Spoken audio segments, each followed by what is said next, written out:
আমাৰ ল'ৰা ছোৱালী মানুহে কিমানত হাৰে এটা পাৰ্টিয়ে কোনোবা 2000 3000তে MP হাৰি যায় আৰু তেনেকুৱা 10-15 জন হাৰাতে গভৰ্ণমেণ্ট ফৰ্ম কৰিব নোৱাৰে গতিকে 20% বহুত ডাঙৰ এটা ফিগাৰ বিপিএফ দলৰ যিমান বৰ বয়সীয়া মানুহ আছে সব সমাজৰ আমাৰ লগত আছে আপনি এমপ্লয়ি টিচাৰ্স একাডেমিশিয়ানস আপনাৰ প্ৰফেশনালস বিজনেসম্যান কন্ট্ৰাক্টৰ্স বিপিএফ দলৰ আছে কৃষক বিপিএফ দলৰ আছে আমাৰ এটা অলপ সবজেক আছে এটা সেকশন এইটো হ'ল স্টুডেন্ট কমিউনিটি 18 to 25 years বয়সৰ এই কথাটো হ'ল mostly college going university going students are they are the youth হিয়তকে কয় আৰু হিয়তে 21% বুলি কৈছে আমি ধৰি লওক 20% BTC BPF দলৰ কাৰণে 20% of voter of total BTC voter বিৰাট ডাঙৰ ফিগাৰ গতিকে আমি এই 20%ৰ হেল্প কেনেকৈ পাম ইয়াৰ কাৰণে কাম কৰিব আছে আজি আমি শুনিছোঁ বহুত কেইজন ষ্টুডেণ্ট সকলে আমাৰ BPF দলৰ যোগদান কৰিবৰ কাৰণে আহিছে আৰু তেখেতসকলে আমাৰ সন্মানীয় সাগৰৰ মহিলাৰে দেৱৰ দ্বাৰা BPF দলৰ সমাপক মই স্বাগতম জনাইছোঁ তো কিয় BPF দলৰ এই গ্ৰুপৰ মানুহ কম ইয়াৰ ওপৰত আমাৰ আলোচনা কৰিব লাগে আৰু এই গ্ৰুপক কেনেকৈ BPF দলৰ আধাৰত আমাৰ প্ৰিন্সিপলৰ আধাৰত আনিব পাৰে ইয়াৰ কাৰণে সকলোৱে কাম কৰিব লাগে আমাৰ লগত গাৰ্জেন আছে মাসকলে মিটিঙত আহে বা BPF হয় দেউতাসকলেও BPF হয় মিটিঙত আহে কিন্তু আমি কোনোদিন এলাউ কৰা নাই আমাৰ ল'ৰা ছোৱালী আমি কম সিহঁতে কৰিব লাগে পলিটিক্সত ওলাব নালাগে তো ৰেজাল্ট এসে ৰেজাল্ট কি হয় এভৰি ইন্ডিভিজুয়াল কোনোবা এটা দল সংগঠনৰ লগত জড়িত থাকে নিজৰ গাঁৱৰ ক্লাবৰ লগত জড়িত থাকিব অঞ্চলত কিবা এটা যদি গ্ৰুপ আছে কিবা সংগঠন আছে এই তেনেকুৱা সংগঠনৰ লগত জড়িত থাকে এতিয়া বড়োসকলৰ মই লোকেল ক্লাবৰ কথা নকওঁ বড়োসকলৰ এটা গ্ৰুপ আছে সেইটো হয় student union Bodo student union আমাৰ ল'ৰা ছোৱালী যদি আমি পলিটিক্সৰ জ্ঞান যদি নিদিওঁ কোনটো দলৰ প্ৰিন্সিপলটো ভাল কোনটো দলৰ লগত থাকিব লাগে কোন দলক ভোট দিব লাগে এই কথাটো যদি শ্বেয়াৰ কৰিব নাজানো তেতিয়াহ'লে মোৰ ল'ৰাও মোৰ ছোৱালীও মোক সহায় নকৰিব মোক সমৰ্থন নকৰিব কাৰণ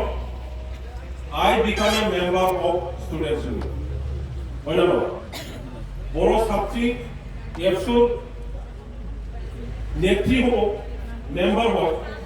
বড় ল'ৰা ইউনিভাৰ্সিটি গৈ কলেজ গৈ ইহঁতে এফচুৰ সদস্য হয় গতিকে আজিৰ দিনত এফচুৰ যেতিয়া সদস্য হয় এফচুৰ কৰ্মী হয় BPF কিয় সমৰ্থন কৰিব এক্সাক্টলি মই যদি অসমীয়া ল'ৰা মোৰতো আছু আছে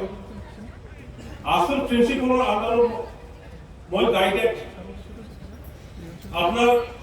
আসুয়ে যি প্রিন্সিপলত আছে সেই প্রিন্সিপলতে মই যাম যি পলিটিক্সত মই আসুয়ে সাপোর্ট করে সেই পলিটিক্সতে মই যাম নেসেসারিলি BPF মই কিয় সমৰ্থন কৰিম এইটো এটা জেনাৰেশ্যন গ্যাপ হৈ আছে গতিকে সেইটো কেনেকৈ মেকআপ কৰিব পাৰে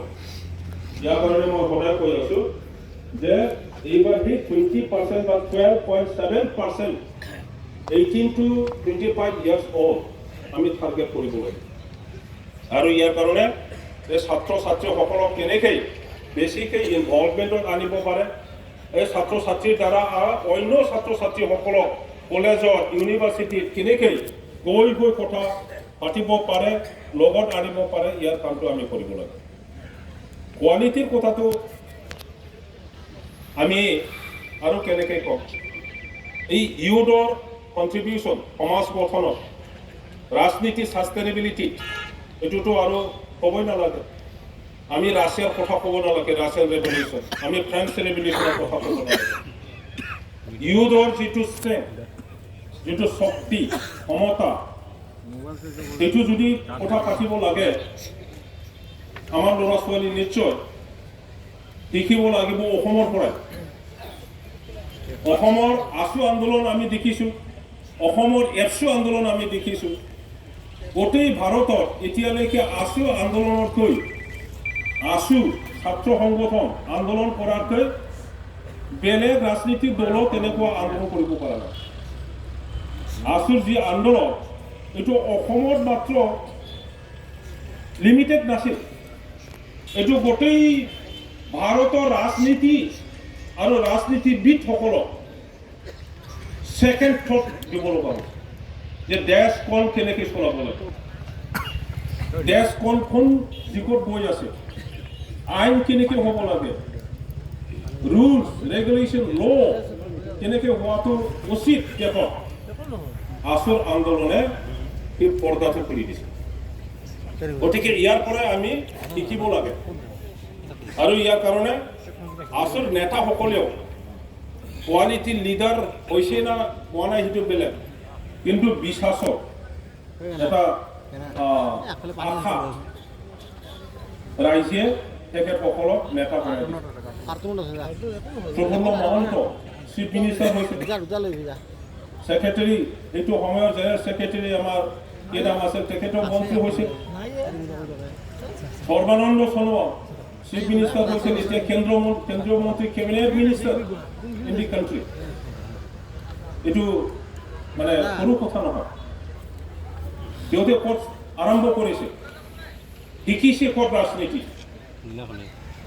তদ্ৰুপ আমি এতিয়া আমাৰ ইউথসকলেও তেনেকুৱা এটা টাৰ্গেট লৈ পেলাই এইমছ লৈ পেলাই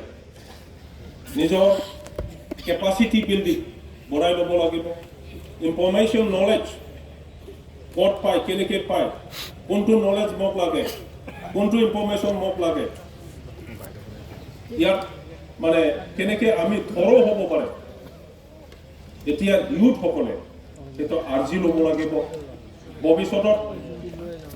আমাৰ ইউথ আপোনালোকেই সমাজৰ নেতৃত্ব দিব লাগিব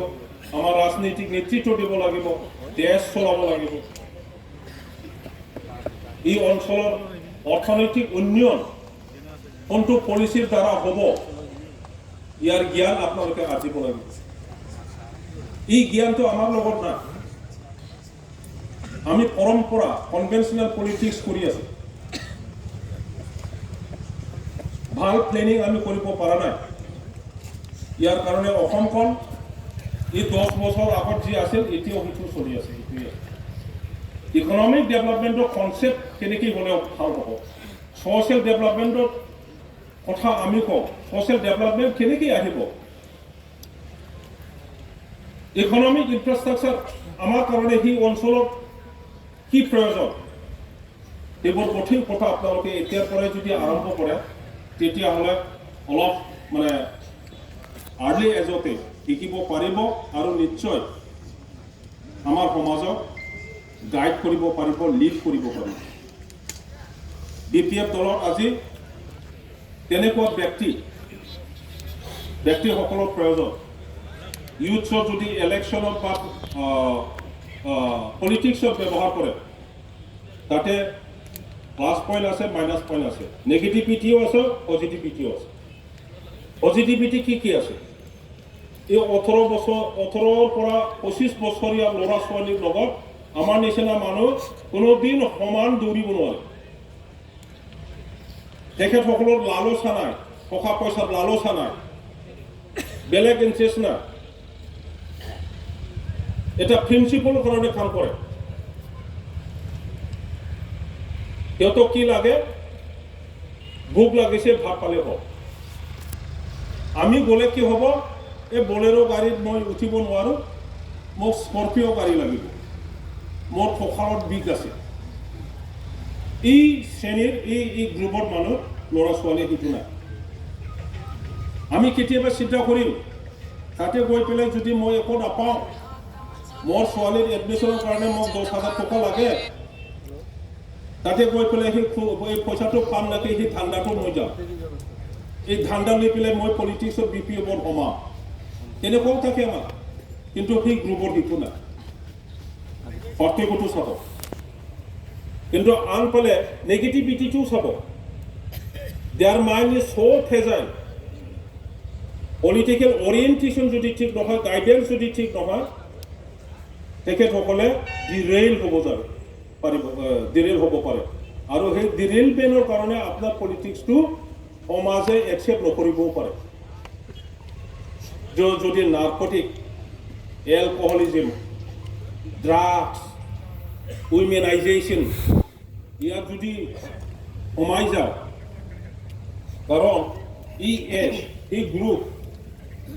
related little bit psychologically mindset যদি ষ্ট্ৰং নহয়, তেতিয়াহ'লে এইদাৰ ওৱান অফ হোৱাট আই সে